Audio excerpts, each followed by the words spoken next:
के भी इतना नहीं दे रहे।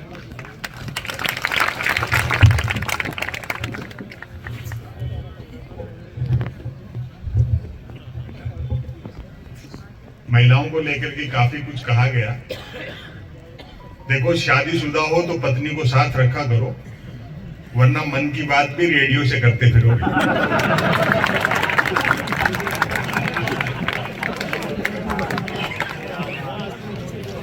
स्त्री का त्याग संसार में पुरुष से बड़ा है, उसमें भारतीय महिला का तो कहना ही क्या। वो पति ने डींग हाँक देवे कहा, मेरा बड़प्पन देख जो तेरे से बिना देखे शादी कर ली। पत्नी बोली, मेरी भी हिम्मत देख जो तेरे को देखने के बाद भी मना नहीं किया। बहुत ही अच्छा वातावरण है, खचाखच भरा है पांडाल, और पीछे लोग खड़े भी हैं। आप लोग भी बैठ जाओ, जगह है। दरअसल जगह खाली होने के बावजूद नहीं बैठे।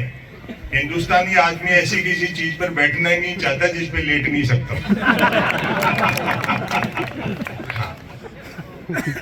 अच्छे दिन चल रहे हैं, सन्यासी व्यापार कर रहे हैं और व्यापारी सन्यास की सोच कर।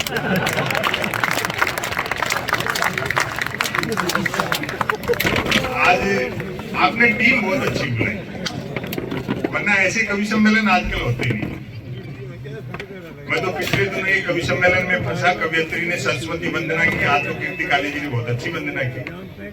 वो वंदना कर रही थी और बहुत बेसुरा गा रही थी। वंदना के बोल थे, माँ मुझे स्वर का ज्ञान दे। मैंने कहा, भाई वंदना अपनी जगह है, मांग वाजिब है। लोग शिकायत करते हैं, संपत सरल जी आपके 2-4 ऑडियो वीडियो क्या वायरल हुए, आप पैसा बहुत लेने लग गए। मैंने कहा, जी बात तो आपकी ठीक है, लेकिन आने जाने का किराया और साथ के कवियों को सुनने का मेहनताना घटा दो तो बचता ही क्या। तो आज अच्छा वातावरण है देश में। जिस तरह का वातावरण हम देख रहे हैं इस देश में, रामगोपाल जी, सीताराम येचुरी जी की श्रद्धांजलि सभा में बाहर मैं आपसे मिला था, आपको याद नहीं होगा। और संयोग देखिए कितना जल्दी अपन मिल लिया। इस देश में मूर्खताओं से बड़ी चहल पहल है। हलाल और झटके पे बहस हो रही है और बकरे से कोई मर्जी नहीं पूछ रहा।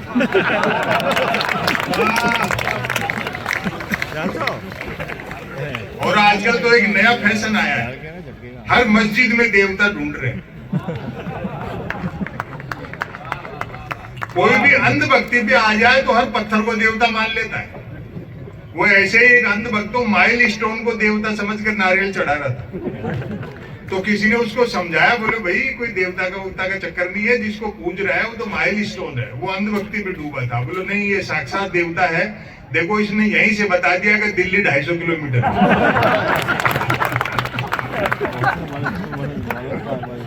लेकिन देश का वातावरण इस तरह का है कि आप तर्क की बात नहीं कर सकते। अंध आस्थाएं। एक कवि ने तो हमारे प्रदूषण की तुक खरदूषण से मिला दी।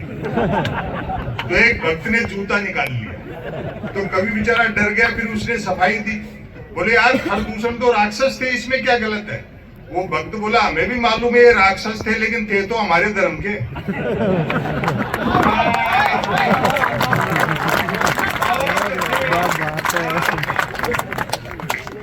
तो बहुत बुरा हाल है।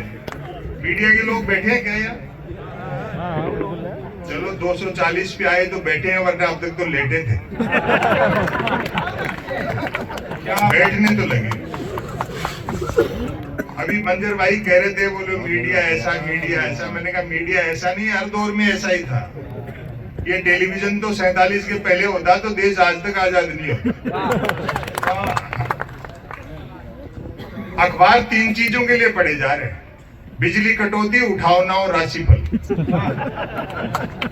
और रोज नए निकलते हैं। एक दिन तक अखबार के दफ्तर से 2 लोग आके बोले, संपत सरल जी नया अखबार लॉन्च कर रहे हैं, आप भी ग्राहक बन जाओ। क्योंकि अखबारों का कोई पाठक तो बनता ही नहीं। वाह, 1 रुपए में 16 पेज। मैंने कहा भैया रुपए चाहे 1 की जगह 2 ले जाए, लेकिन 16 पेज खाली दे जाए।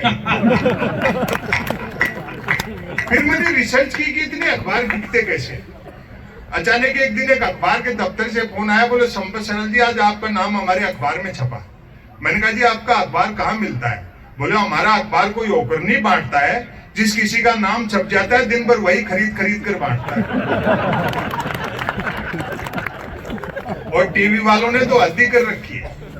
मैंने तो 2019 में घर के टेलीविजन का कनेक्शन कटा दिया था, सच बात है ये। और इतने डरे हुए रहते हैं कि बंद स्क्रीन भी ढक के रखते हैं। प्राइम टाइम पे बहस देखते हो, जैसे अवध के नवाब मुर्गे लड़ाते थे।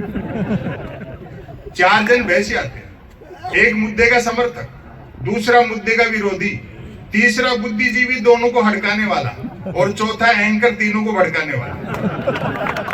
और बात का मजा लेना, चौथा एंकर तीनों को भड़काने वाला।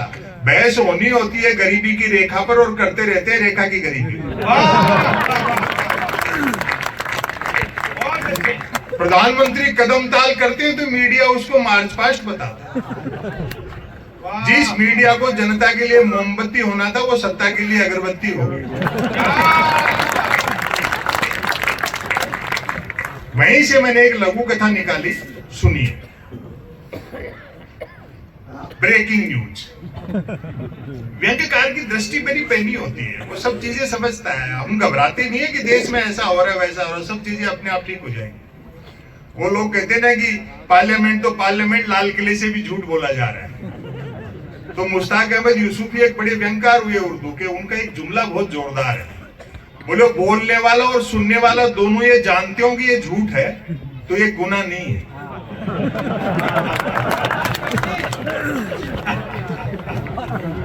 तो फिर काहे तनाव पालते हो, चीजें ठीक हो गई। दरअसल है क्या, बाजार पर चीन का कब्जा और दिमाग पर अमेरिका का। क्या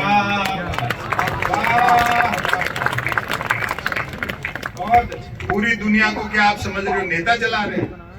कॉर्पोरेट 10-5 मिलकर के जिसमें चाबी भर देती है वो खिलौना चल पड़ता है। अभी आप अडानी अडानी कह रहे हो, वो एलन मस्क आ रहा है। तब देखें आप ब्रेकिंग न्यूज। आत्मनिर्भर नामक राज्य में जबरदस्त न्यूज क्रांति हो चुकी थी। न्यूज चैनल खबरें तलाशते नहीं गढ़ते थे और देते नहीं फैलाते थे। ब्रेकिंग न्यूज की तो मारामारी रहती थी। अब कथा यहां से शुरू होती है 5 लाइन की। एक दिन जूं ही राजा नहाकर स्नान घर से निकला, त्यों ही एक न्यूज चैनल ने ब्रेकिंग न्यूज दागी, राजा नहाया। दूसरे नहीं फर्क पड़ने वाला, वो जिस काम के लिए छोड़े वो तो हो गए। हंसकर कहता, बात का मजा लो। और किसी भी डिक्टेटर से निपटने का एक ही तरीका है, हंसना। देखो फासिज्म से 2 ही लोग लड़ सकते हैं, महात्मा गांधी और चार्ली चैपलिन। हंसना शुरू कर दो, देश में हंसना बढ़ा दो आप। अब तक तो चीजें ठीक हो जाती 10-11 साल, हंसने से काम ठीक होता। मुझे एक ने कहा, जब 2019 में जीते तब की बात है, गुजरात से फोन आया, उधर बढ़त मिल रही थी। बोले और सुनाओ क्या हाल चाल है। मैं समझ गया क्या कहना चाहता है। मैंने कहा हालचाल ठीक है और सुनाने का पैसा लेते हैं। बोले फिर जीत रहे मोदी जी। मैंने कहा अच्छा, हमको भी नया नहीं लिखना पड़ेगा, होमवर्क क्यों लेगा। एक दिन के इनकम टैक्स के अधिकारी ने, सुरेश शर्मा जी का एक वर्चुअल प्रोग्राम था, एक सच्ची घटना है। इनकम टैक्स के अधिकारी ने कहा, बोले संपत शरद की मजाक थी, बोले इतना तीखा मत लिखा करो वरना किसी दिन छापा वापा वाले भिजवा देंगे। मैंने बात संभाल ली। मैंने कहा साहब, एक हिंदी लेखक के घर में लाइब्रेरी में गबन के नाम पर प्रेमचंद के उपन्यास गबन के अलावा क्या मिलेगा। और अगली जो मैंने बात कही, मैंने कहा फिर भी ऊपर के दबाव में जबरदस्ती फंसाएंगे नहीं, छापा वाले भिजवाओगे तो हम भी बीजेपी ज्वाइन कर लेंगे।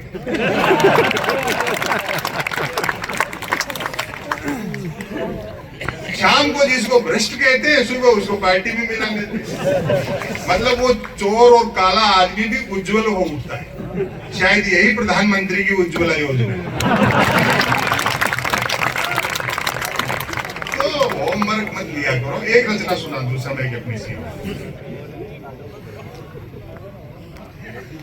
आप लोग भी देखो, एक आदमी को टारगेट करते हो, ये अच्छी बात नहीं भाई। कुछ नहीं, प्रधानमंत्री की डिग्री पे सवाल उठाए, ये अच्छा नहीं लगा। जब सैटेलाइट लॉन्च होकर के अपनी कक्षा में स्थापित हो गया धरती के चक्कर का, मैंने कहा नहीं, दरअसल 2 कारण से आया हूं।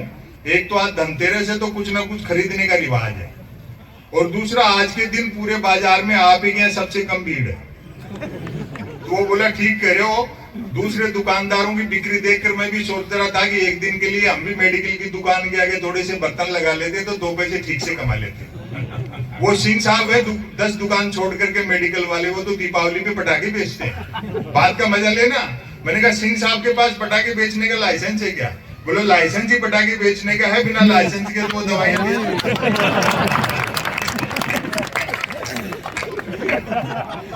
समय की अपनी सीमाएं है। एक रचना माफ, बस मैं रचना का शीर्षक पढ़ता हूं, उसी में आनंद ले। रचना का शीर्षक है मन की बात।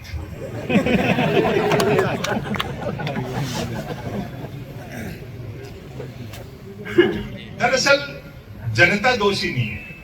धर्मवीर भारती ने 53-54 के आसपास एक नाटक लिखा, अंधा युग। उसमें एक दृश्य, आप थोड़ा गहरा सोचा करो, गहरा पढ़ो। सोशल मीडिया से जितनी जरूरी हो उतनी निकटता रखो, किताबें पढ़ो। धर्मवीर भारती ने उस नाटक में एक सीन पूछा।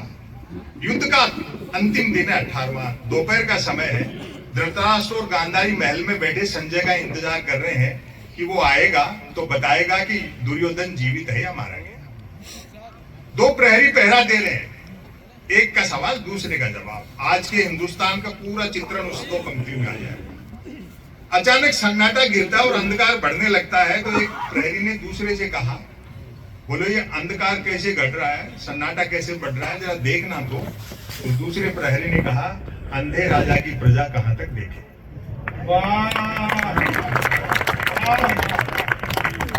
ये हर चीज पे यू टर्न कैसे लेते हैं।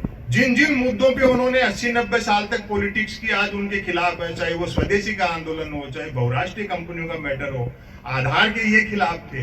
तमाम चीजें, निजता का उल्लंघन को लेकर के सुप्रीम कोर्ट चले गए थे। ईवीएम के खिलाफ इन्होंने किताब लिखी, लेकिन आज यू टर्न ले रहे हैं। उसका कारण क्या है? इनकी कोई पॉलिसी नहीं है। हमारे एक मित्र थे प्रमोद तिवारी, कानपुर के, जल्दी चले गए, इस समय के जरूरी कवि थे। उन्होंने एक प्रसंग सुनाया। बोले भाई जी, 1925 में एक संस्था का गठन हुआ ये लेकर के कि दिल्ली की गद्दी पर पृथ्वीराज चौहान अंतिम हिंदू हृदय सम्राट था, तो हमें दिल्ली की गद्दी पर वापस एक ऐसा हिंदू हृदय सम्राट बिठाना है। साम दाम दंड भेद से उस सफलता अर्जित करने में उनको 90 साल मिल लगे और वो बिठा दिया। अब उस किताब में अगला पन्ना नहीं है कि करना क्या।